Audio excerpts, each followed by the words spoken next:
Ok, ya estamos en línea. Muchas gracias a quienes se han conectado ahora en el Instituto de Comunicación Política. Este ejercicio que estaremos continuando en este proceso de invitar a todo el mundo que se quede en casa, sobre todo en la región latinoamericana. La verdad es un gusto para mí que esta charla la podamos hacer con dos grandes amigos, colegas, con los que hemos trabajado mucho estos temas durante mucho tiempo, pero además en un momento inédito. Las cosas, el tema del COVID-19 nos ha cambiado la forma de ser, la forma de vivir, la forma de pensar y la forma de, sobre todo, de actuar. La comunicación, desde luego, no se ha quedado a un lado en este proceso, y no solo ha cambiado ahora, sino va a cambiar para adelante. Y en esto que es inédito, la comunicación cara a cara, ahora parece ser que va a ser a través de una interfaz, ¿no? De una computadora, de un móvil, de dispositivos que eviten el contacto con el otro, porque el otro pareciera que fuera nuestro enemigo, ¿no? Y en este proceso, este tipo de cuestiones que en el proceso, digamos, social están sucediendo, también lo queremos abordar desde el punto de vista político y de la comunicación. En esta primera charla hablaremos sobre los liderazgos políticos en América Latina, cómo están, digamos, actuando desde el punto de vista de autoridad, de líderes de las instituciones, y vamos también a abordar el tema de la comunicación, sobre todo la comunicación de riesgo. Se encuentra con nosotros Luciana Panque, profesora investigadora de la Universidad de Paraná, Brasil, y está conectada. Hola, Luciana. Buenas tardes allá, porque es la 1 de la tarde en Brasil. Y ella también es vicepresidenta de la Asociación Latinoamericana de Consultores Políticos, con mucha trayectoria en la academia. Tiene un trabajo muy amplio sobre las campañas electorales para mujeres, el trabajo de las mujeres hoy en día, que ha cobrado mucha importancia, un espacio importante, no solo en América Latina, sino en el mundo. Y desde luego con nosotros Mario Riorda, que además, Mario, te quiero decir que tienes un cartel muy amplio, que le va a generar mucho tráfico acá, espero no satures esta conexión. Y Mario Riorda es decano de la Universidad de Ciencia Política en la Universidad de Córdoba, actualmente coordina el posgrado, la maestría en la Universidad Austral allá en Buenos Aires. Desde allá nos está saludando. Buenos días, Mario. Y él actualmente es el presidente de la Asociación Latinoamericana de Investigadores en Campañas Electorales. Mario, desde luego, tiene una trayectoria académica muy amplia, muy grande. Siempre hemos discutido sobre este asunto de lo instrumental y lo verdaderamente, sobre todo el trabajo de investigación académica en términos de comunicación, como lo instrumental que se ha refugiado en el marketing político, ha trastocado la manera de hacer las cosas en términos de comunicación. Mario tiene una producción importante bibliográfica en términos de comunicación de crisis, comunicación de riesgo y sobre todo comunicación gubernamental. Es la verdad un honor y un gusto que estés con nosotros, Mario, y bueno, yo como presidente del Instituto de Comunicación Política o estamos tratando el equipo que ahora nos acompaña, y sobre todo a Silver, que está en los controles, para que esta señal pueda llegar de manera adecuada, pueda ser un éxito, y además la idea es que vayamos trabajando hacia adelante. Esta conversación en realidad es una charla, no es una entrevista, y hay que aclarar que no somos médicos, no somos expertos en epidemias, no somos infectólogos, nos dedicamos a la comunicación política. Y desde esa perspectiva vamos a hablar hoy. Y vamos a dividir en 3 bloques esta conversación muy ágil, vamos a tratar de hacerla así para que todos estén conectados. Y empezaremos precisamente analizando cómo están funcionando los liderazgos en la región, particularmente en cada país, estos 3 países, Brasil, Argentina y México. Luego hablaremos de la comunicación de riesgo y trataremos de darle un espacio amplio a responder a preguntas que desde ahora yo invito a las personas que están conectadas que empiecen a plantearlas. Entonces, empezamos contigo, Luciana. Buenos días y adelante. Buenos días, Javier. Buenas tardes, igualmente, para quien nos está acompañando en toda Latinoamérica. Y felicito por la ocasión, por la oportunidad de estarmos aquí charlando sobre el tema. Y como comentaste, nosotros no somos expertos en el tema de epidemias, pero somos en el tema de comunicación política. Y además ahora creo que es un tema, el tema más, es un tema muchísimo relevante por, porque la descoordinación, los desencuentros de la comunicación están generando muchísimo pánico, muchísimos problemas en nuestros países.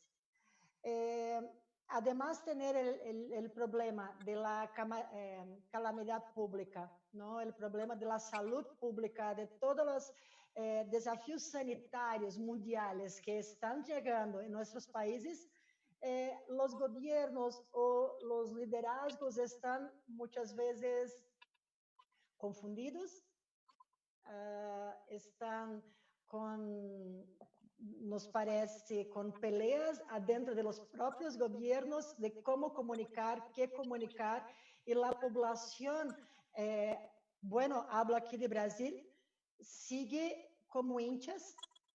Es algo que estoy hablando desde hace mucho tiempo aquí en Brasil, que la ciudadanía se volvió como hincha de la política.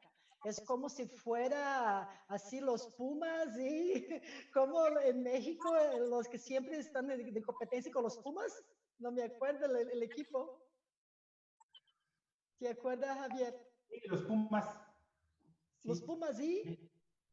Sí, ahí parece que hay un problema de audio, Silver, ahí en controles nos están ¿Verdad? reportando varias partes, eh, parece que se corta o está la voz entrecortada, y la otra es que también no se escucha bien. En mi caso yo escucho muy bien, escucho a Mario y escucho a Luciana, ojalá y podamos ahí, Luciana, desde tu lugar, poder checar si tu micrófono es correcto.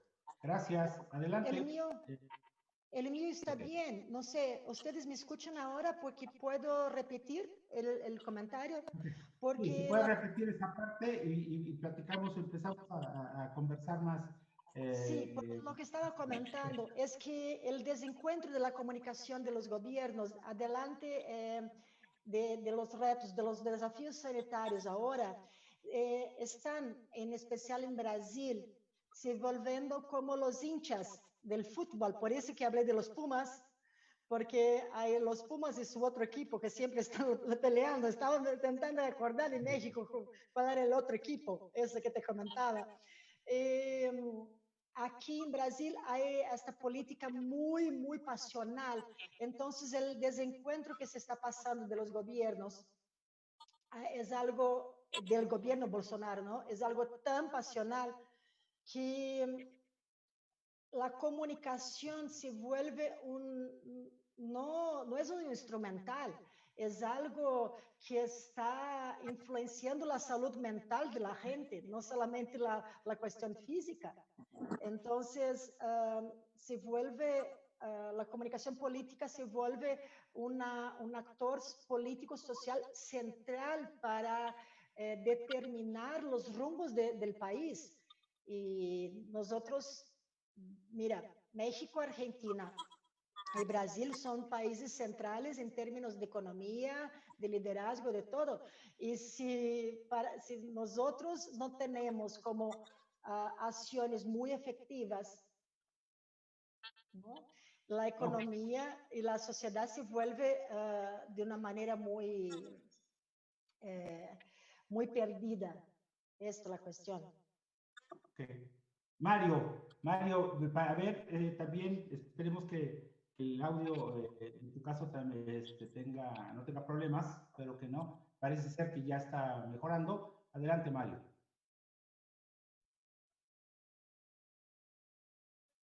Bueno, yo creo que cualquier proceso de crisis necesita de liderazgos rectores, ¿sí? Probablemente cualquier sistema político necesite de liderazgos rectores. Sin embargo, en situaciones de incertidumbre, en situaciones de miedo generalizado, los niveles de consenso, cuando el liderazgo actúa bien, suelen concentrarse allí en la cúspide del poder. Y en este sentido es sumamente interesante reconocer que aún en sociedades con una dimensión polarizante previa, antes de que esta crisis sucediese, Argentina por caso, empezaron a eliminar esa grieta, empezaron a achicarse esas diferencias y el liderazgo, cuando adquiere una dimensión institucionalista, vale decir, cuando se transforma en un liderazgo cooperativo, en un liderazgo que promueve el consenso, en un liderazgo que ejerce más o menos el diálogo, que tiene expresiones y muestras simbólicas de acuerdos políticos multinivel, ¿sí?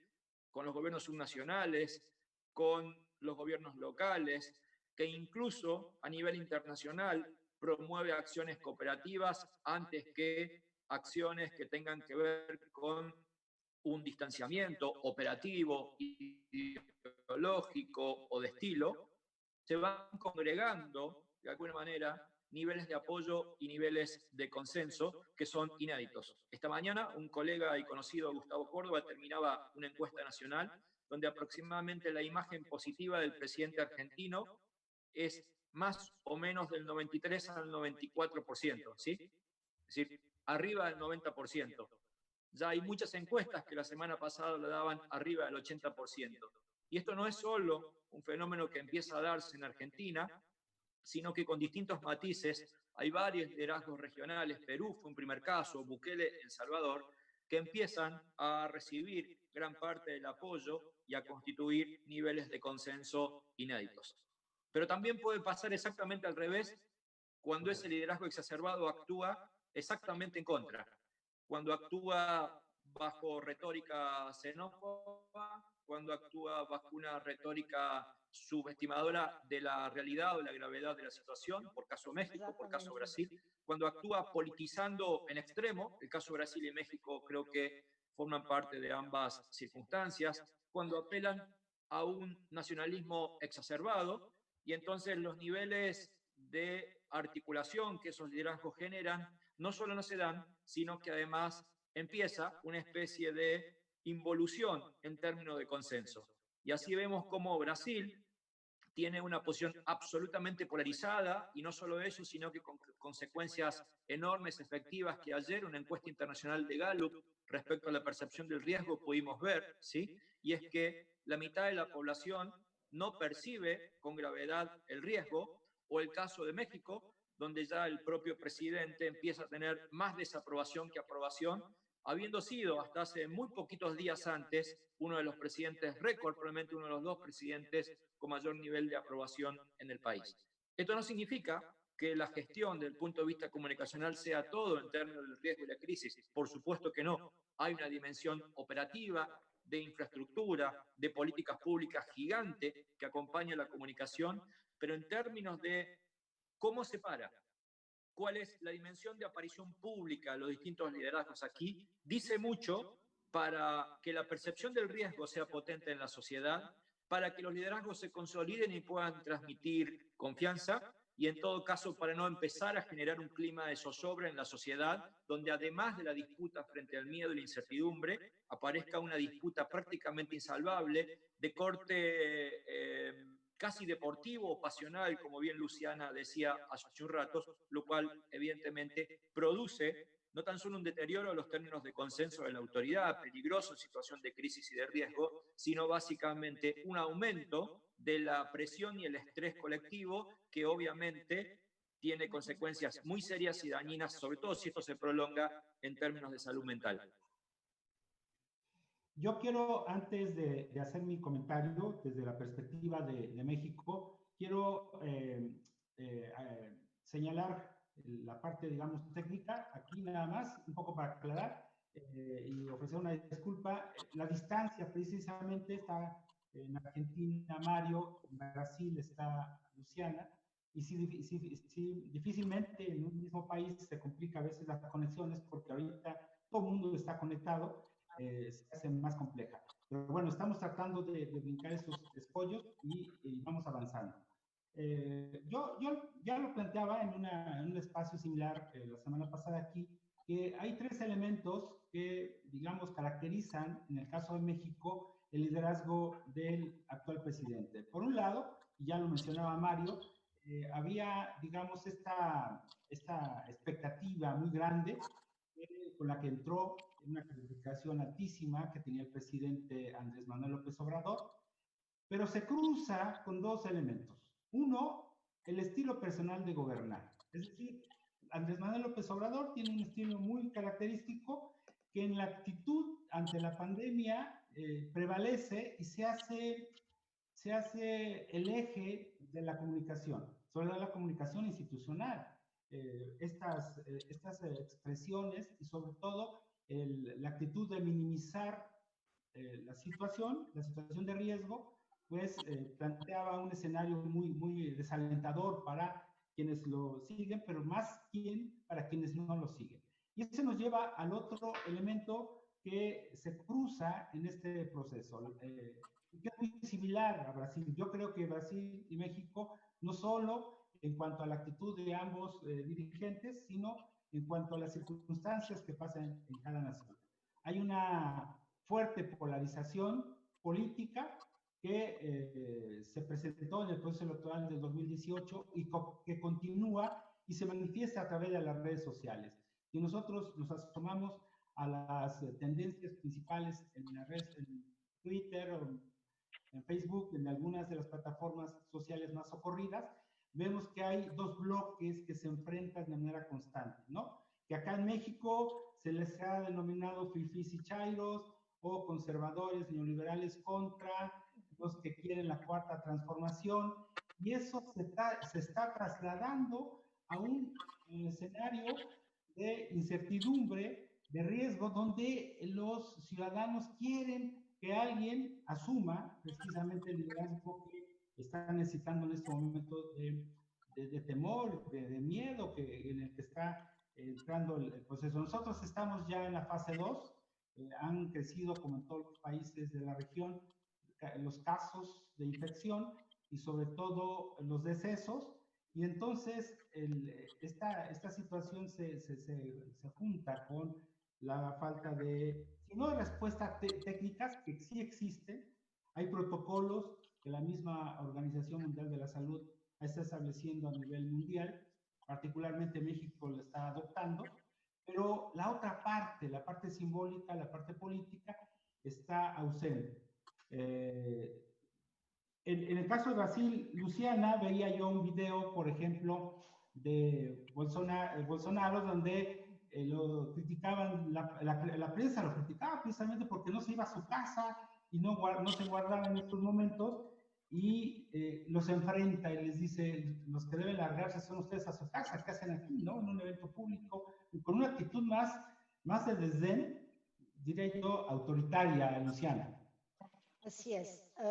Lo que tengo observado, antes de hablar específicamente de Brasil, una cosa que creo que nos diferencia ahora, México y Brasil, es eso, seguir los protocolos de la Organización Mundial de Salud, porque Andrés Manuel tiene esa característica muy parecida con Bolsonaro, que es el populismo, ¿no?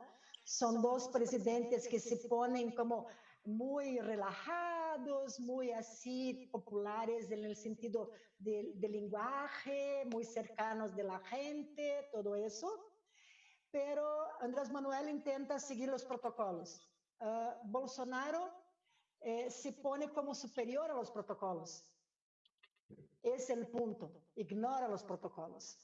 Y en ese punto que llega esa cuestión que comentas, porque de hecho, desde que ha empezado su gobierno, y antes, un poco antes, eligió como dos clases principales de enemigos públicos. Uno, los periodistas, otro, los cientistas. Entonces, los intelectuales en Brasil son los enemigos. Entonces, ahora que son los grupos que están, de hecho, haciendo el discurso siempre fueron, ¿no? Los dos grupos que hacen los discursos que cuestionan las decisiones, que no tienen ninguna relación con datos más científicos o algo así de Bolsonaro. Entonces, para él ver periodistas, ¿no? La prensa ahí delante de su residencia en Brasilia, es como intentar hacer con su discurso como si fuera una falacia. No sé si me explico. Es algo así. Bueno, ustedes dicen que tengo que quedarme en cuarentena. ¿Y ustedes qué hacen aquí? Que es como una confrontación, ¿no? Con la prensa. Y en todos los grupos de WhatsApp y cosas así, dice que los periodistas no hacen bien su trabajo, porque están como, no se puede comparar Brasil con Italia y así va. Y además hace también tal cual con los cientistas. Entonces los científicos que están estudiando la pandemia, la Organización Mundial de Salud, todo el mundo está equivocado. Pero sí, Bolsonaro está bien, que el Brasil debe regresar al trabajo y todo tal cual, es solo la gente mayor que se debe quedar en la casa.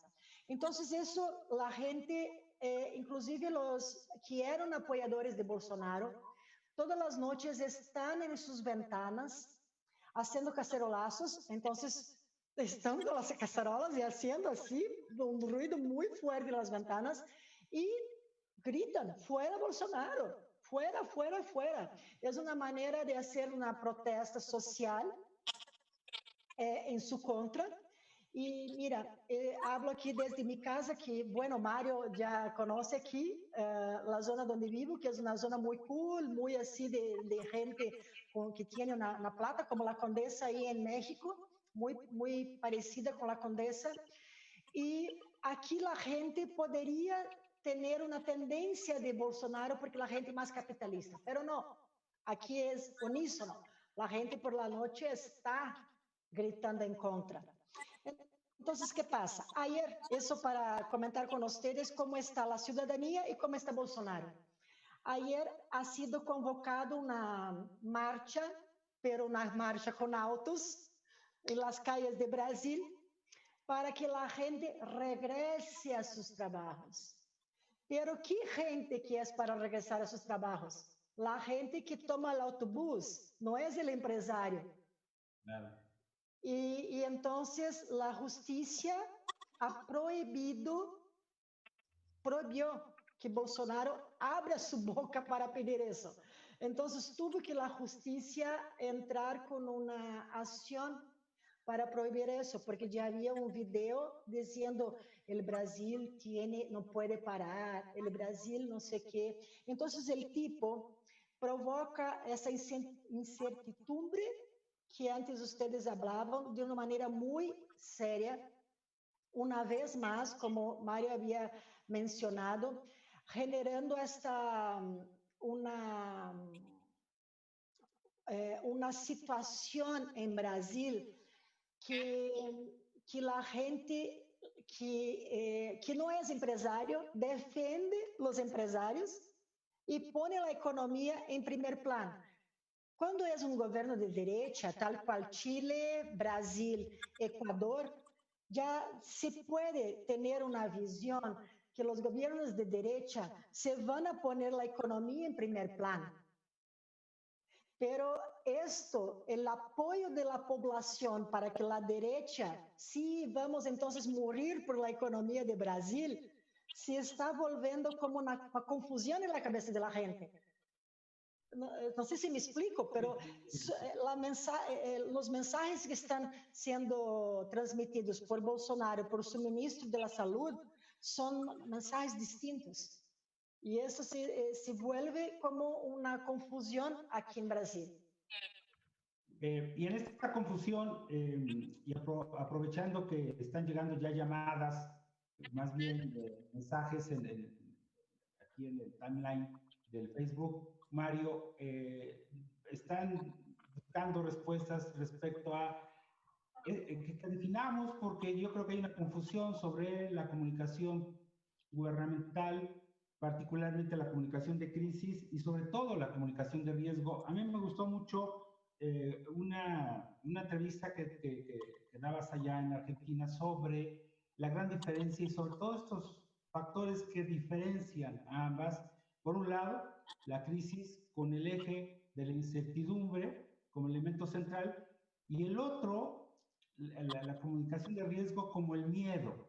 Y el miedo que se convierte en un elemento central de hasta dónde el miedo debe ser el elemento que permita hacer una adecuada comunicación de riesgo, que no se convierta en pánico, que desborde, pero además también puede provocar, Mario, el otro proceso, que hay un desdén a la situación. Es decir, si bien es cierto que puede generar pánico, que no es mucho, puede haber 30, 20% de los que realmente se encierran a piedra y lodo, como decimos aquí, pero hay otro que es mucho mayor el porcentaje, que como ve que no le pasa nada, pues empieza a moverse y empieza a ir a lugares y empieza a salir y empieza a retar a la autoridad y aunque haya condiciones muy estrictas de tránsito en la calle, empieza a salir.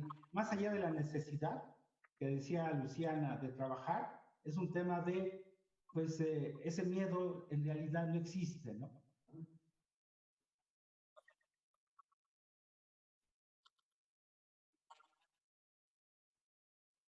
Sí, totalmente.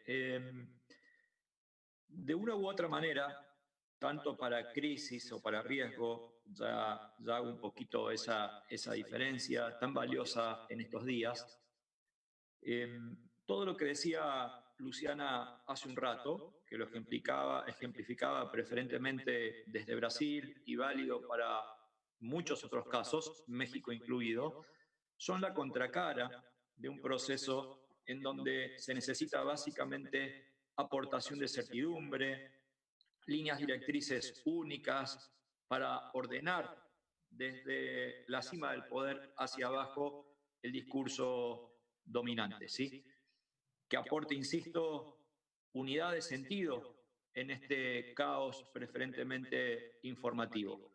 Ahora, cuando uno se pone a ver lo que hacen estos liderazgos cuestionados o cuestionables, particularmente el de México, mucho más el de Brasil y tempranamente también el de Norteamérica, es que hacen exactamente lo contrario, produciendo lo que en ciencia política llamamos clivajes.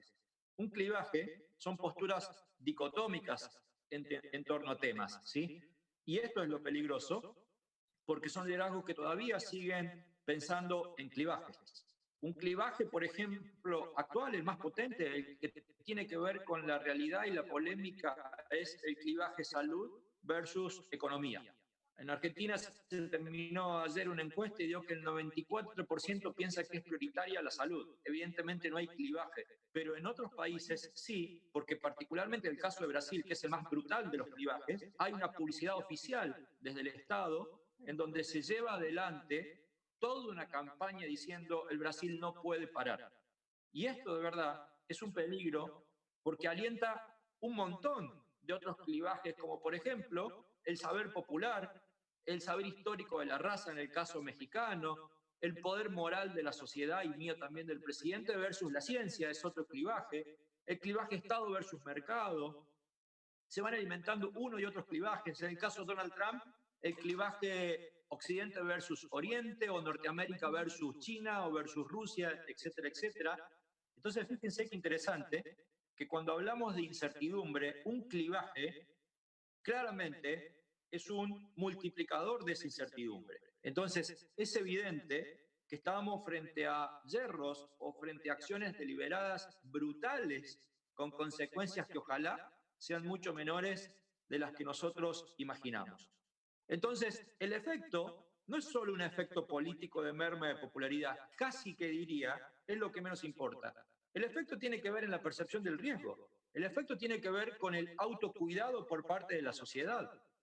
La experiencia indica, incluso hay estudios muy interesantes que demuestran, que la variable pánico prácticamente en términos de gran contexto social es una verdad que no existe, ¿sí? El pánico muchas veces se reduce a manifestaciones de una masa acotada, a un lugar y un territorio en común, por ejemplo, qué sé yo, una estampida a la salida de un estadio, ¿sí? De una manifestación religiosa, como muchas veces vimos en algunos países asiáticos teocráticos. Sin embargo, el concepto de pánico a nivel desagregado, a nivel macro, a nivel de país, no existe. Más bien hay un exceso al revés, por lo contrario, que es lo que llamamos la autocomplacencia, o en todo caso, un relajamiento, ¿sí?, respecto a ese miedo. Cuando esto sucede, se da preferentemente porque el miedo se rutiniza, se hace carne. Esto es muy típico en sociedades que están expuestas generalmente a conflictos bélicos. A lo largo del tiempo, uno se va acostumbrando a ese miedo y se necesita subir las alarmas. Ahora, cuando vemos desde el punto de vista simbólico, un López Obrador que aunque en políticas vaya de la mano con recomendaciones internacionales, pero que en términos de su discurso, de sus actos simbólicos que él demuestra, dice o hace, recostándose sobre dimensiones sociales, religiosas, de saberes populares, es evidente que no transmite esta sensación de alarma y por lo tanto produce relajamientos. Es probable que hoy, en términos de las imágenes que vemos a nivel internacional, México sea uno de los países que mayor nivel de relajamiento y menor nivel de restricciones tenga en la sociedad. Y eso es un peligro brutal. O en el caso de Brasil, donde directamente no se alienta a un autocuidado, en el sentido de que es el propio presidente el que niega las chances de que esto se convierta en algo grave. Entonces, vuelvo a insistir, ojalá fuese un problema de merma de popularidad de estos liderazgos, que de mi punto de vista es lo que menos me interesa.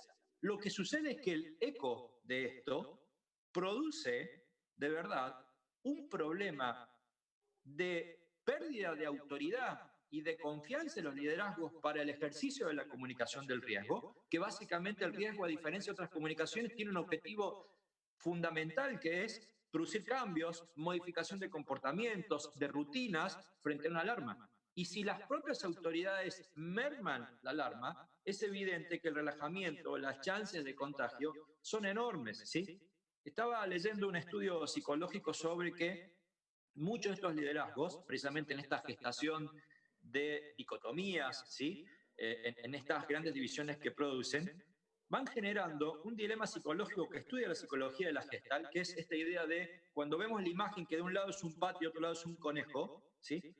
El gran problema de estas situaciones, como vemos hoy, sobre todo en este clivaje salud versus economía, es que son las dos cosas. Independientemente de que uno priorice en términos de políticas públicas una respecto a la otra por dictámenes técnicos. Pero estos liderazgos finalmente lo que hacen son que siempre hay que ver una de esas dos caras, o pato o conejo, ¿sí? Y nuevamente genera dicotomías, genera un riesgo, genera un relajamiento en la sociedad y obviamente las chances de expansión de la pandemia, ojalá que no, ojalá que nos equivoquemos, ojalá que sea también lo nuestro una falsa alarma, potencialmente se ven cada día como más peligrosas, y ni hablar si pensamos en las escalas que tienen, en este caso, tanto Brasil como México.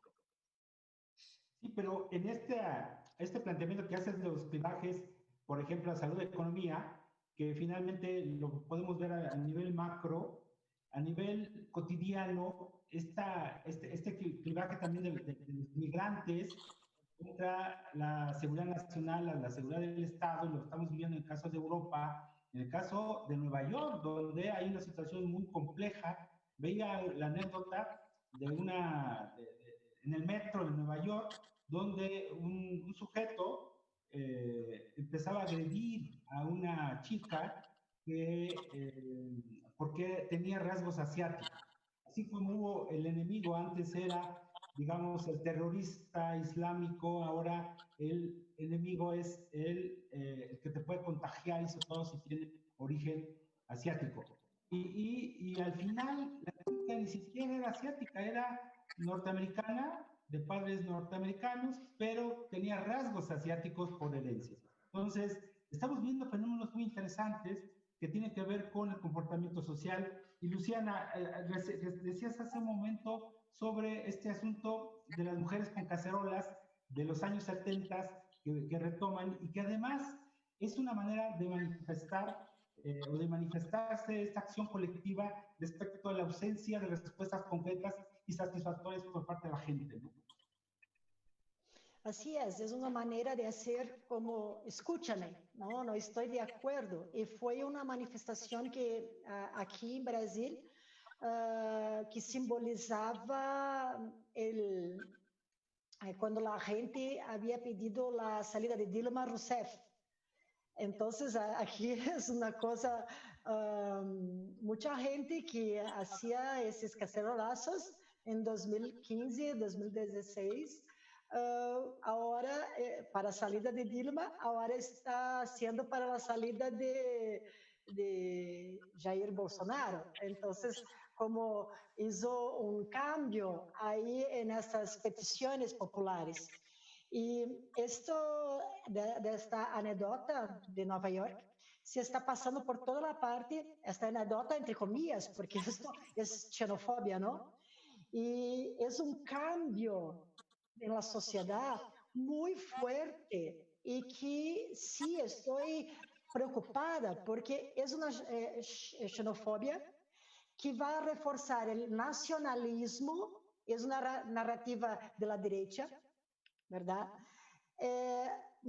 Refuerza las fronteras cerradas y además, igualmente, una cuestión económica, porque ¿cuál es la economía que amenaza otras economías actualmente? Es de China.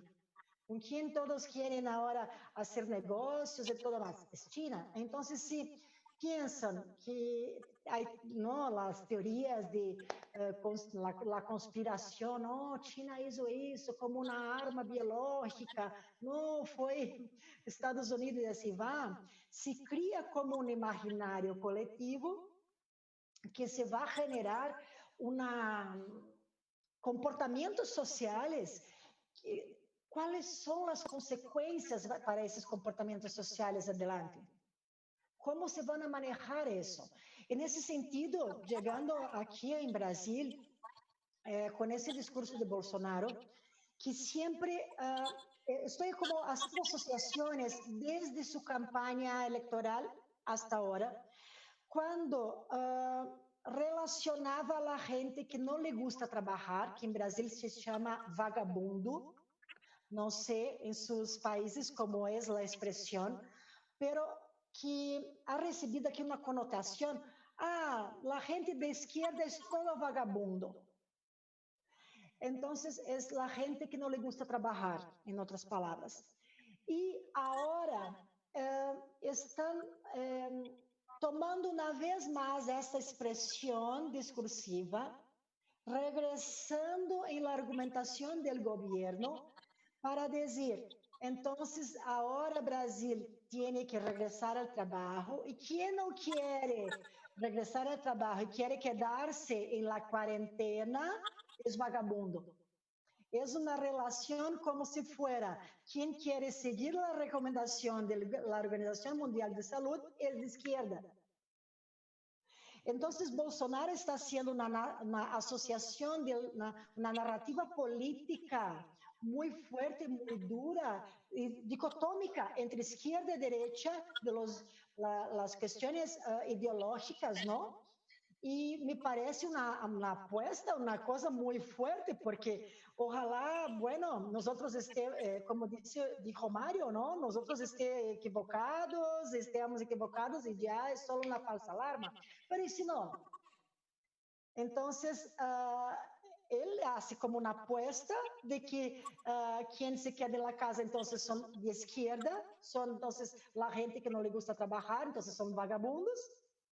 Y él, el de la derecha que defiende el mercado y todo, y quien va a salir de la casa ahora para trabajar es la gente que le gusta el Brasil y tiene ese discurso de xenofobia. Entonces, la consecuencia, Mario, ahí de verdad me gustaría muchísimo escucharte, porque me parece que ese discurso de ese liderazgo está incentiva el miedo y incentiva la ruptura de la sociedad. Tengo esta impresión. Y es como un continuo, se mueve como una continuidad, ¿no? Entre su discurso electoral el discurso de ahora y discurso para después. No sé, tengo esa relación, consigo así hacer esa relación de sus pronunciamientos, de su discurso con bastante claridad. Sí, totalmente. Voy a tirar un dato que es sumamente interesante. Convengamos que cuando un dato ya tiene una semana va quedando viejo en esta dinámica, en este vértigo en el que vivimos, ¿sí? Sin embargo, el Pew Research Center, este instituto norteamericano que a cada rato está publicando cuestiones que tienen que ver con la opinión pública a escala internacional, pero muchísimo en la sociedad norteamericana, publicó a final de la semana pasada una encuesta donde decía que aproximadamente el 70% de los norteamericanos, sí, 70% consideraba que el coronavirus era una amenaza para toda la economía del país y solamente, este dato realmente escuchen que es impactante, el 27% lo consideraba que era una amenaza personal. ¿Sí? Fíjense la escala, ¿no? El tope. Ahora, es interesante porque Bolsonaro también, perdón, porque Trump también por derecha empezó a generar medidas, sobre todo de corte sanitarista o de respuesta sanitarista, independientemente del discurso xenófobo o del discurso con impacto geopolítico, ¿sí? Y empezó a mejorar en las encuestas, ¿sí? Ahora, en ese momento, otro estudio del NBC Wall Street Journal determinaba que básicamente la menor percepción de riesgo se daba en la población de votante republicano, pero con doble condición, blanca y además evangélica. Es decir, fíjense cómo esa dimensión ideológica no es inocente ni juega un papel secundario, sobre todo cuando estos liderazgos se recuestan sobre eso que electoralmente les puede resultar absolutamente eficaz, pero en términos de gestión de una crisis o del riesgo, son totalmente ineficaces. Entonces, Donald Trump, que arrancó subestimando, que arrancó literalmente en un discurso muy equivalente al de Brasil, quizás el más parecido, esos dos, que iban en paralelo, empezó a recostarse también fuertemente sobre la respuesta sanitarista. Fuertemente, y es curioso, empezó a mejorar las encuestas. Ahora, tanto por izquierda en el caso de México como por derecha en el caso de Brasil, todavía no salen de ese discurso dicotómico, de ese discurso de fractura, por así decirlo. Entonces, el efecto es seguir reforzando estereotipos ideológicos que no tienen nada inocente, que les producen de alguna manera un arraigo muy cercano a su base electoral, pero que vuelvo a insistir, el problema es que en sociedades de 200 y pico millones de Brasil y de 100 y pico millones de México, con que un 20 o un 30% de la gente relaje su postura respecto al riesgo, es literalmente en términos de expansión de la pandemia el riesgo máximo. Digo, aquí por la escala de viralidad, no importa el porcentaje estadístico de corte electoral. Tengo un 20, un 30, un 40%, un 50% que me rechaza. Lo que importa es que si hay desde la preferencia ideológica un ejercicio respecto al riesgo de relajamiento, bueno, insistir, el problema no es político en sí mismo respecto a la popularidad de los liderazgos. El problema es eminentemente de salud pública. Y esto es central para responder sobre todo a la pregunta de hace un rato también, Javier, que tú me hacías antes que hablara Luciana, respecto a que ¿cuál es la diferencia entre el riesgo y la comunicación gubernamental? Ninguna. No hay ninguna diferencia. Solo que el riesgo, perdón, no hay ninguna diferencia en el sentido de que nunca se dan separadas. ¿Por qué? Porque cuando aparece la necesidad del riesgo, esta literalmente subsume la totalidad o debiera subsumir la totalidad de la comunicación de gobierno, ¿sí? Aunque la comunicación de gobierno sea construir consenso y aunque el riesgo sea modificar hábitos frente a una alarma de incertidumbre o de miedo, claramente cuando tengo necesidad del riesgo y cuando se trata de riesgo, en este caso, asociadas a la gran escala en la salud pública, el riesgo se come todo. Obnubila el resto de la comunicación gubernamental de rutina, o debiera obnubilarla por lo menos. Cuando eso no sucede, literalmente, insisto, las chances de expansión de esta pandemia o las chances de pérdida de eficacia del riesgo son gigantes y es claramente lo que estamos viendo. Ok, voy a aprovechar para, quiero hacer algunos comentarios y más bien leer algunos comentarios de las personas que nos están viendo, nos están escuchando también.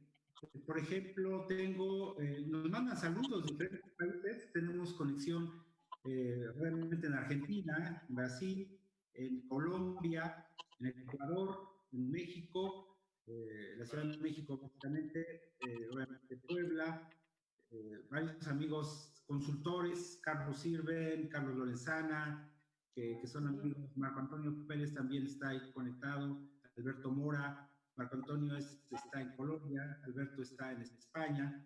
Y bueno, voy a hacer referencia para que ustedes las tomen, las anoten, y si quieren hacer de 2 o 3 algún comentario o bien alguna respuesta, ustedes me van diciendo.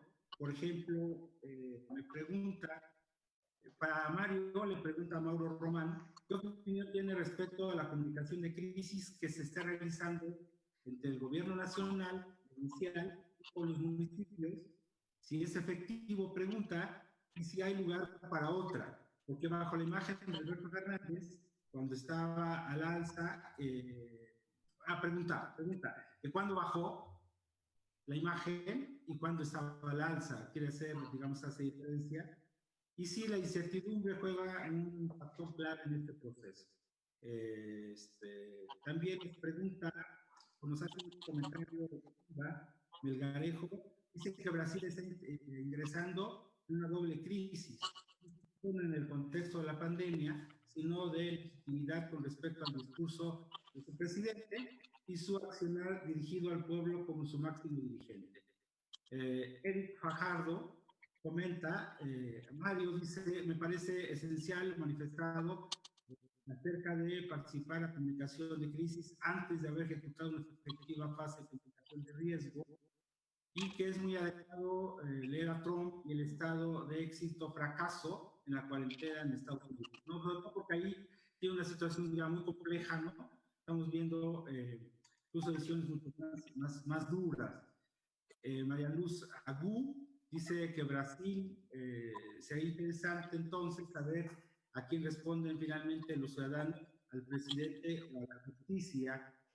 También nos hace una pregunta Alejandro Lara, o bueno, más un comentario, Alejandro Lara, dice que mi punto de vista es que los gobiernos deben crear un programa de contingencia del COVID-19 que permita proporcionar alimento al ciudadano, sobre todo al vulnerable, para que pueda llevar la cuarentena y sobre todo pueda hacer menos, pueda generar menos contagio al tener estos apoyos, que al final están generando una serie de inquietudes en varios países respecto a estos apoyos excepcionales por parte del Estado. Gonzalo Gastón pregunta, Mario, el clivaje lo plantea el presidente Alberto Fernández, salud contra mercado, pasan los días y la incertidumbre económica se nota cada día más. José Santos, desde Guatemala, dice, aunque se tiene un gobierno muy de derecha, sucede que el presidente, siendo médico, ha mostrado un mayor apego a los protocolos de la Organización Mundial de la Salud. No obstante, lo anterior ha provocado envío de mensajes poco claros y con cierta congruencia, pues debe quedar bien con sus patrones que financian estos por encima de criterios profesionales. Si quieren ahí, hacemos una primera comentarios breves para que tengamos otros bloques de comentarios y preguntas. Adelante, Luciana. Dale, vamos. Un saludo entonces a los amigos que están en línea. ¡Qué lindo! Una pena que no estamos viendo ustedes, pero les envío entonces un abrazo aquí desde Brasil. Qué gusto saber que ustedes están por ahí. Bueno, entonces vamos a hablar aquí de Brasil en especial, que me preguntan sobre la doble crisis, ¿no? Que estamos por acá y que está igual muy relacionada sobre esta, a quién responde, ¿no? Los ciudadanos, ¿no? Si a la justicia o a Bolsonaro. Bueno, Bolsonaro está como hace 1 año y 3 meses en el gobierno y estaba buscando aquí tras el coronavirus su nivel de aprobación, pero todavía no encuentro aquí. Porque la última encuesta hace 5 días, entonces él tiene solamente 35% de aprobación de la población hace 5 días. En esos 5 días hizo el pronunciamiento que fue prohibido por la justicia, entonces diciendo a la gente que el corona es solamente un resfriado, ¿no? Que no pasa nada, que es una cosa muy simple. Que la gente que la gente es atleta, que puede seguir a la calle, que no pasa nada. Y después de eso no vi otra encuesta a ver cómo están sus números de aprobación. En otras encuestas, el sistema judiciario está muchísimo mejor evaluado en Brasil que los políticos de todos los gobiernos. Entonces, es muy probable que la justicia tenga más peso, ¿no?, en las decisiones. Además, porque se pregunta, ¿quién de su familia ustedes van a elegir para morir? Es una cosa que se está preguntando aquí en Brasil. Si es un caso de pandemia y sales y ya no pasa nada, un poquito de alcohol en sus manos y ya. ¿Quién, si fuera para elegir a morir, quién vas a elegir? Entonces, si no pasa nada, como dice el presidente, o si tengo que elegir, ¿cómo vamos a elegir? Una vez más, es una elección emocional. Entonces, a ver ahora, porque esa decisión judicial se pasó hoy. Fue entre ayer por el fin de tarde para hoy por la mañana. Me desperté hoy tempranito con esa decisión de la justicia. Entonces fue algo así, todo se está cambiando, todo muy rápido. Entonces a ver lo que va a pasar. Los empresarios, por supuesto, están de acuerdo con Bolsonaro. Ellos sí están de acuerdo. Y la gente tiene el miedo de perder sus empleos y todo lo demás. Pero el gobierno va a hacer como un aporte a las pequeñas y medias empresas para que paguen a sus funcionarios mientras tenemos la cuarentena. Y las grandes empresas, ¿qué pasa? Esas tienen como algo para quemar, ¿no? Tiene gordura. Los que no tienen son las pequeñas. Entonces, lo que pasa es esas empresas no quieren lucrar menos, ¿no? Bueno, y la doble crisis, sí, porque ¿qué cuestionamos hoy? No solamente en Brasil, ese es de todo el mundo. ¿Cuál es el rol del Estado? ¿Verdad? El rol es el estado del bienestar. Eso, nosotros que somos del área de comunicación política, ciencia política, debatimos eso. ¿Para qué sirven las instituciones? Es para garantizar el bienestar. Y cuando hay el vacío de la información o descoordinación de las informaciones, uno habla una cosa, otro habla otra, se genera, sí, más una doble crisis, porque es una crisis política, una crisis económica, y las dos entran así en shock, ¿no? Y además, el sistema de salud de todos los países igualmente están en cuestionamiento junto con el rol del Estado. Porque, ¿qué preguntamos hoy? ¿No? Las constituciones de los países se garantiza, por ejemplo, el derecho de salud, de moradia, de alimentación, ¿qué se garantiza? ¿No? Ese es el punto.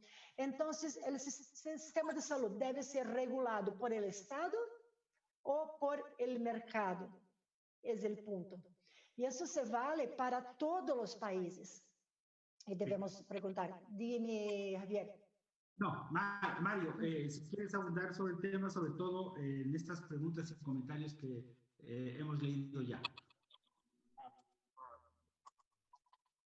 Bien, sí, yo para agregarlo una cosita muy, muy chiquita de lo que decía Luciana, hay un lobby económico que va a seguir siendo cada día más potente, ¿no?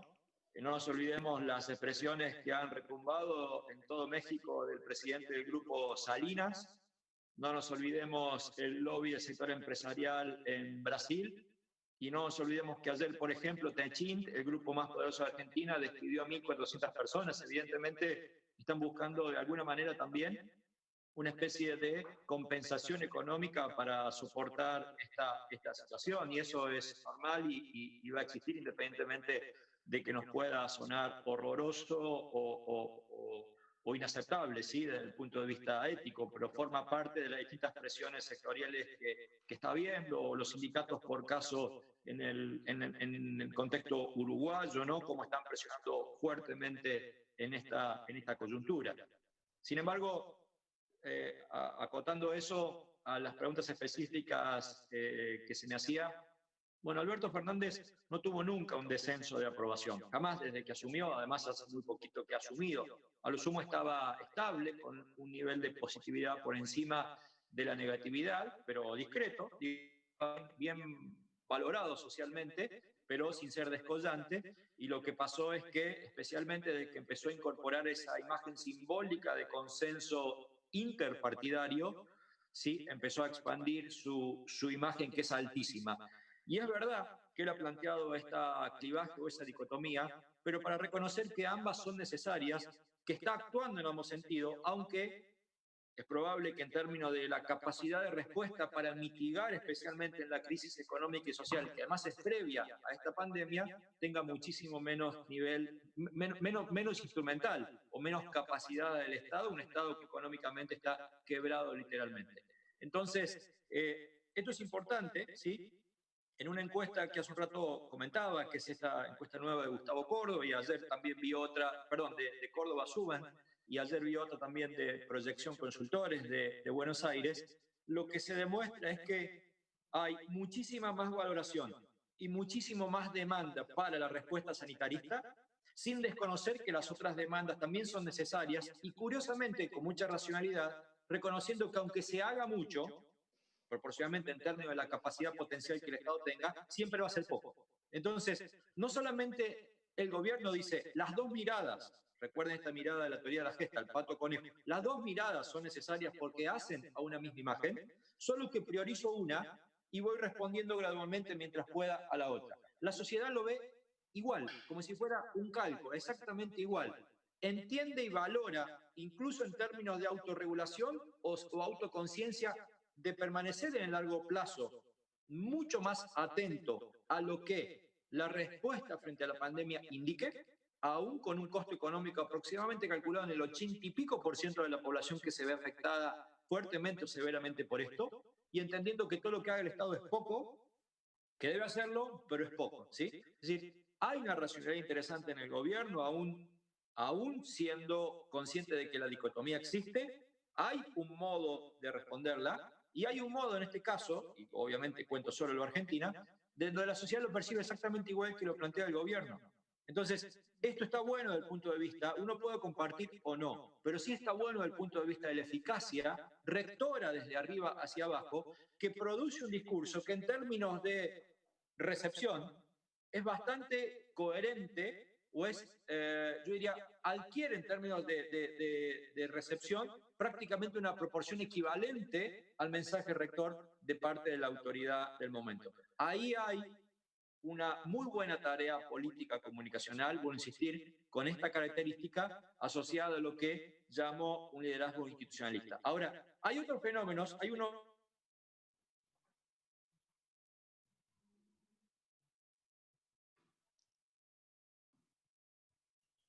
Alberto Fernández, sino de un liderazgo más bien de corte voluntarista confrontador, donde confronta fuertemente frente a los empresarios, donde se pelea en términos de la descoordinación operativa que existe con los liderazgos de nivel subnacional o local en el caso de El Salvador, donde incluso forma parte de un planteo público internacional diferenciándose de ciertas cosas, por ejemplo, un tuit de Bukele diciendo hay una especie de tercera guerra mundial ya en curso en función de la pelea entre potencias por vacunas, por posición geopolítica, etcétera, etcétera, pero también le va bien. Lo que quiero decir es, no hay un modelo único.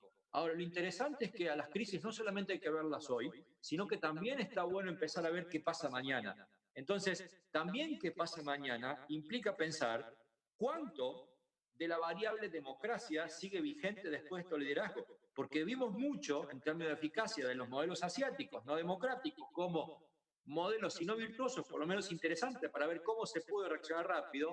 Vemos y celebramos mucho que en términos de eficacia es altísimo lo que está logrando Salvador, pero también es cierto que hacia largo plazo generan dudas importantes respecto a la ausencia de equilibrio de estos liderazgos, una vez que, ojalá sea pronto, pueda mermar la percepción de gravedad de esta crisis, ¿sí? Entonces, aquí evidentemente me sale mi corazoncito, mi postura previa, que tiene que ver con modelos de liderazgo institucionalista, democráticos, republicanos, ¿sí? Donde en el Cono Sur pareciera ser que hay muy buenas experiencias, el caso de Perú es bastante equivalente, y más o menos el modelo uruguayo también avanza en ese sentido. Digo, es interesante plantear también de que no es cuestión solo de otorgar facultades infinitas a los liderazgos, sobre todo para garantizar la falta de coordinación o lo que fuera en función de la eficacia, sino que podemos ver ejemplos donde medianamente casi todas las variables están siendo consideradas de modo imperfecto, ¿sí?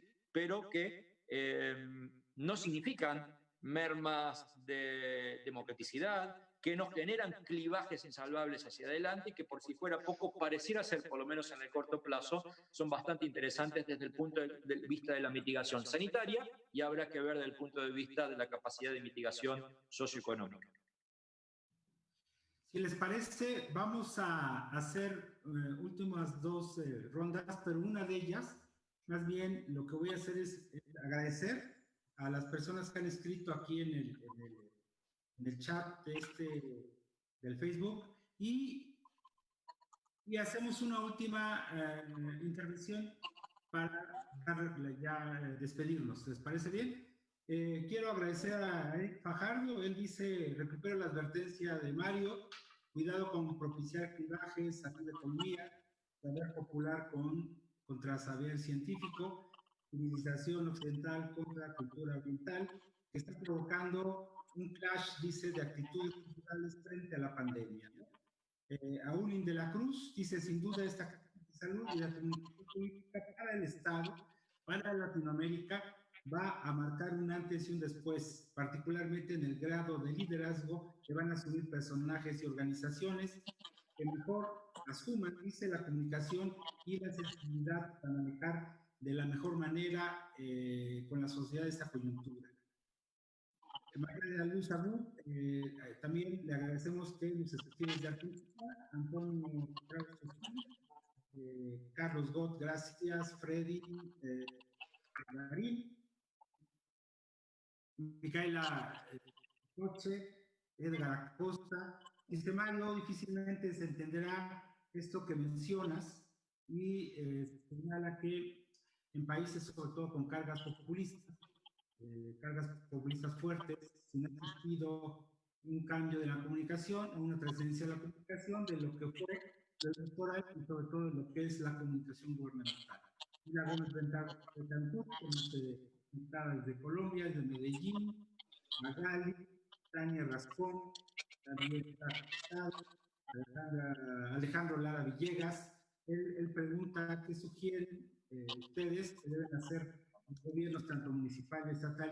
Ya comentaba también muy parecido al comentario anterior, sobre todo a lo micro, ¿no? Agradecer a Alfredo Dávalos, también está conectado por ahí, la fotografía en México, Javier Esquivel, mi colega, Carolina Fernández. Ella dice: la crisis son oportunidades para la construcción de mitos de gobierno. Pregunta Mario, pregunta también para Luciana. Y Gisela Ruba dice: bueno, nos envía un saludo a los tres, felicidades por compartir. Gracias, Gisela, por haberte conectado. Y pregunta Enrique Lucero, para ambos exponentes, si la pérdida de la confianza en los mandatos de Brasil, Estados Unidos, deben en gran medida, o se deben en gran medida, por la falta de un manual de manejo de crisis. María del Pilar Alarcón, muy interesante, nos escribe ella desde Perú. Oaxaca nos escribe Yasmina Espinosa, dice: ¿qué opinan de la tentación de muchos gobernantes de emprender? Bueno, por cierto, Oaxaca, Mario, me debes mezcal pierde almas, ¿no? Por cierto, de una mención que hice tuya y que se va acumulando en el tiempo, ya después de esta cuarentena hará efectivo. Decía, ¿qué opinan de la tentación de muchos gobernantes de emprender una especie de populismo de la epidemia, preocupados más por su nivel de popularidad? Roxana Ramos también, gracias. Y Diana Sojo, una última ronda de despedida. Empezamos con Luciana y sobre todo si quiere aprovechar para comentar algo de lo que aquí se dijo. Gracias, Luciana, adelante. Muy bien. Estoy dentro de ese mezcal, por favor, no se olvide de mí porque voy a México muy pronto. Tenemos que celebrar tu cumple, el cumple de Mario, el mío ya, después de la cuarentena, a darle con el mezcal. Un abrazo. Espero que no es Navidad, ¿no? Y juntamos todo hasta la Navidad. No, por favor, antes, ¿no? Por favor. Muy bien. Gisela, te envío un abrazo y abrazos a todos. Muy bien. Me apunté varias cuestiones de los colegas de América Latina que están conectados con nosotros y me ha encantado varios puntos. Y bueno, voy a desarrollar mi raciocinio empezando por un punto que de verdad me preocupa y creo que como estamos en una charla de muchos investigadores, pero además consultores, vamos a cuidar con este término populismo de la epidemia, ¿no? Genial que nos ha comentado eso, te felicito porque sí, eso es un riesgo de los héroes o las heroínas ahora aparecerem como, ¿no? De la nada, como salvadores de la patria. Entonces es el momento, sí, de la humanización de la comunicación, no solamente una preocupación de su popularidad, ¿no? Es un momento de gestionar, ¿no? el colectivo. La cuestión de la popularidad personal será una consecuencia. Entonces, vamos a pensar en eso, en eso. Les invito a reflexionar sobre eso. Por supuesto que una figura política tiene interés, ¿no? Tiene ganas de su imagen pública bien evaluada, planes políticos, etcétera, etcétera. Es nuestro trabajo, ¿no? Propiciar eso y ya está. Pero este momento hay que cuidar para no estar evidente el oportunismo. Ojalá estes líderes no se olviden de su papel, su rol de gestores. Y después sobre la pérdida de confianza, también puede ser una consecuencia de un liderazgo oportunista. Porque se um líder é oportunista, se vuelve evidente que está aí um herói populista se promocionando, solo preocupado com sua imagem, que vai generar pérdida de confiança, porque o tipo solo evidencia a próxima eleição ou coisas assim. Vou exemplificar para vocês. Essa semana houve uma reunião en línea en Brasil de Bolsonaro con los gobernadores. Aquí hubo como una discusión fuerte entre él y el gobernador de São Paulo, Dória, que ya está como apuntado como candidato presidencial 2022. Entonces los dos estaban peleando. Y la imagen pública de Dória está mejor evaluada que Bolsonaro. Los dos empiezan una disputa, ¿no? Una pelea por imagen pública para la candidatura presidencial. Entonces, eso es un ejemplo de pérdida de confianza. ¿Por qué?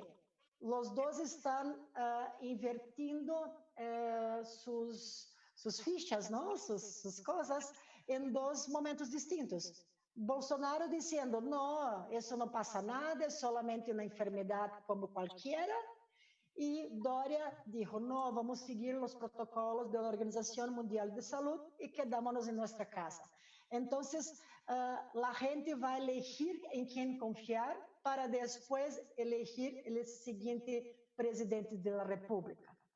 Bien, entonces hablé del populismo, de la pérdida de confianza, que es lo que puede pasar, y ahora por fin me gustaría terminar mis comentarios contestando a nuestro colega que nos pregunta sobre los gobiernos municipales y estatales.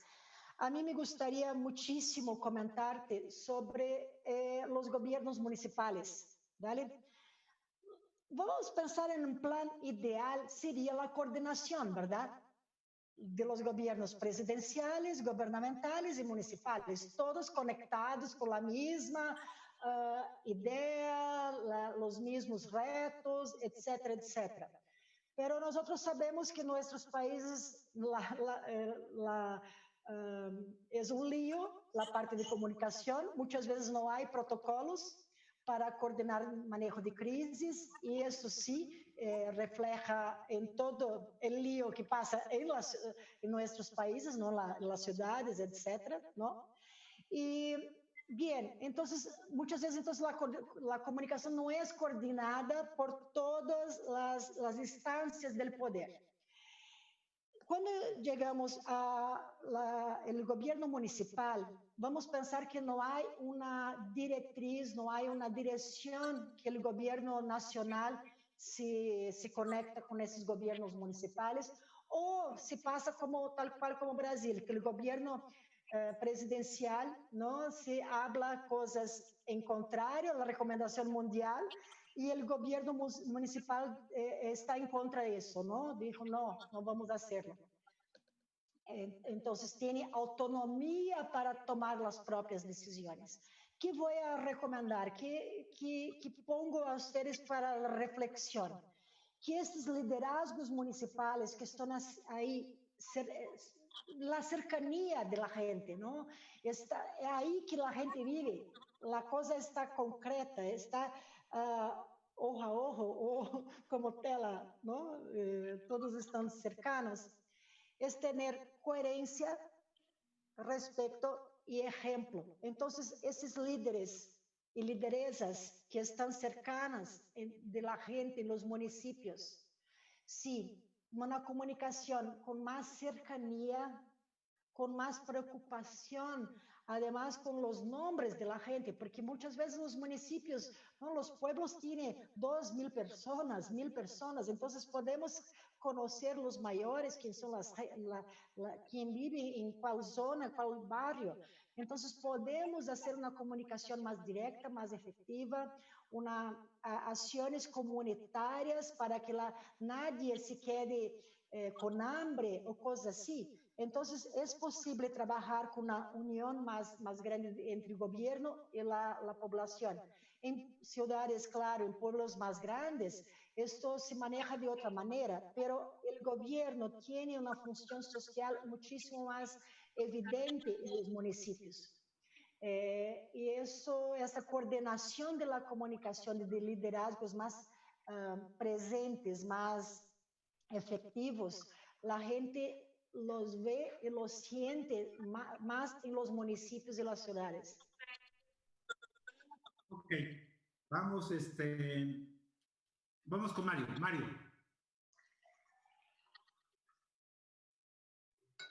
Mario. ¿Quién nos escucha, Mario? Parece que tiene un problema técnico, Mario. Mario.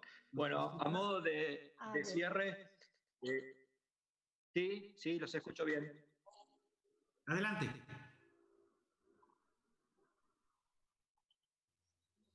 Yo los escucho bien. ¿Ustedes a mí? Sí, adelante. Bien.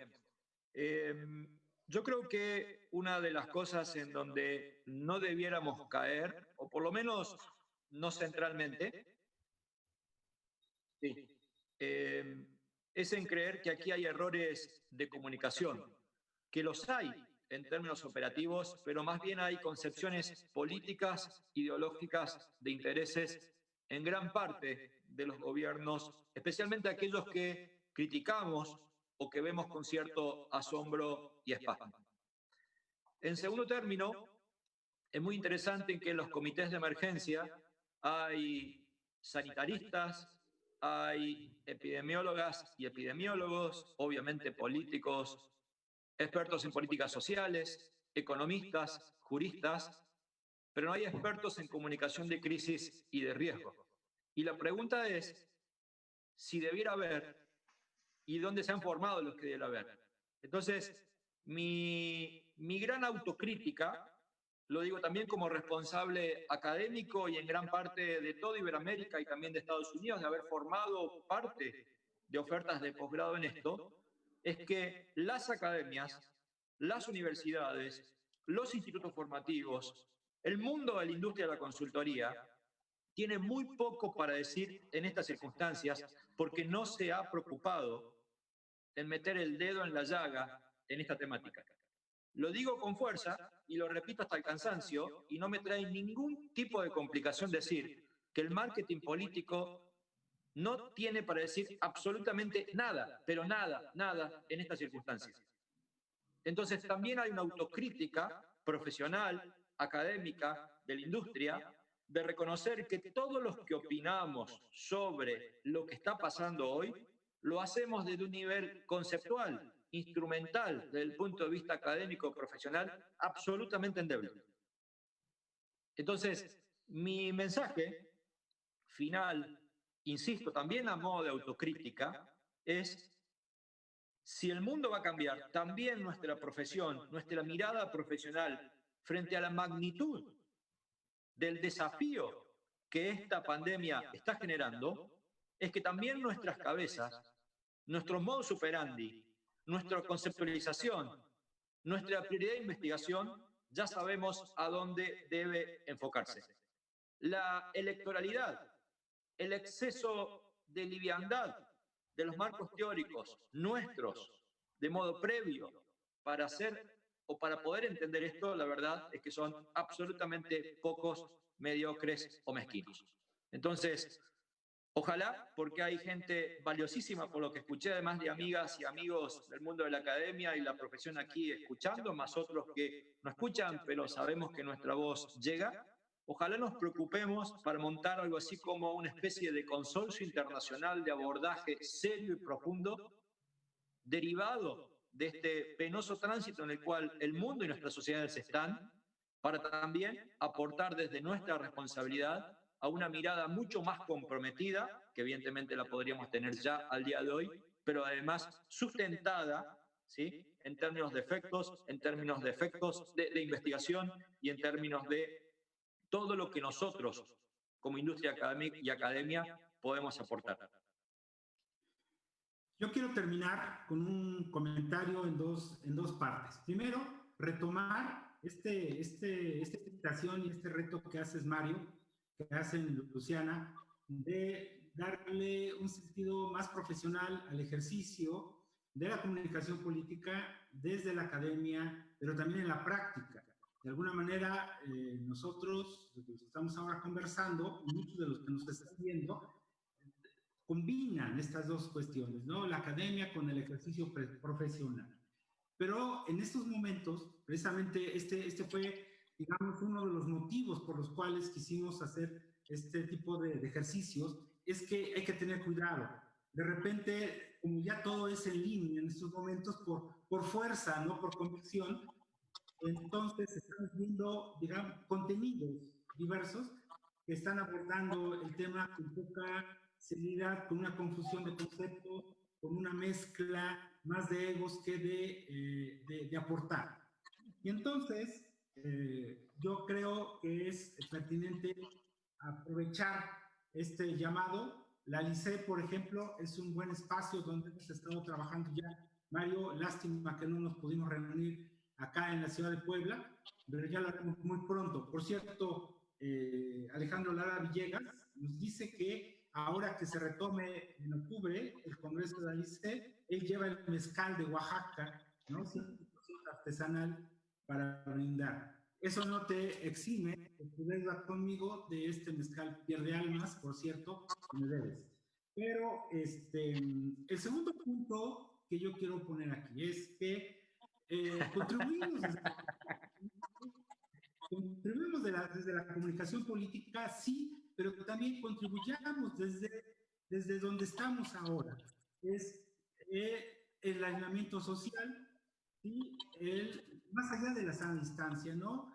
El cuidar al otro a partir de que te cuidas tú. Cuidar al amigo, cuidar al familiar, cuidar a tu entorno social. Aportar desde el ejercicio cotidiano de hacer caso a las recomendaciones de las autoridades sanitarias. Entonces, estos dos planteamientos los dejo en la mesa. Sigamos discutiendo, Mario, tomando como dicen, el balón que tú estás repartiendo y juguémoslo todos. Finalmente, yo quiero despedirme, no sin antes agradecer a otros más que nos están escribiendo acá, a Silvio Gramajo, por ejemplo, en Guatemala, nos dice que se recuerda una frase de la toma de posesión del nuevo presidente para hacerlo un eslogan oficial durante la emergencia. Juntos saldremos adelante. Ya omití mis comentarios. Juliana también nos agradece. Manuel García Rivera, desde Perú. Leticia Colona, desde Río Negro, Argentina. Sil Jerez, desde Tucumán, en Argentina. Y Bimba ya también nos había saludado. Marcelo Báez, Claudio Gareca y Yanni García. Muchas gracias a todos ustedes por haberse conectado. Gracias, Luciana. Gracias, Mario, infinitamente. Mil disculpas por los problemas técnicos que hemos tenido, pero forma parte de este ejercicio inédito, pero que a la vez es el primero de muchos otros ejercicios. La distancia no nos separa, únicamente nos aísla temporalmente, pero ya nos abrazaremos más fuerte algún día. Gracias y hasta la próxima. Gracias a todos. Gracias. Hasta muy pronto.